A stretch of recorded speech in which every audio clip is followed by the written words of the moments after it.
Yes, good morning! Happy Monday! So, working day tayo ngayon mga beshies.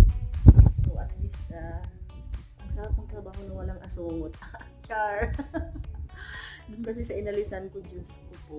Grabe yung kabayan doon, feeling tagapagmana. Diba? Kaya mapapala ng mga kabayan na ganun. Yung aas-taas na may-ari. Masahol pa kamo sa may-ari.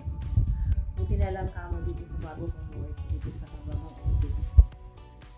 Mababait yung aking mga kasama, pati yung may-ari mga beshies. At walang Pilipina na yung bago.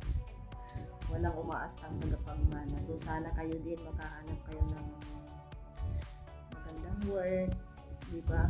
Importante kahit nakakapagod ang work, basta hindi stressful sa mga kasama, walang masyadong pressure kasi mahirap kalaban ang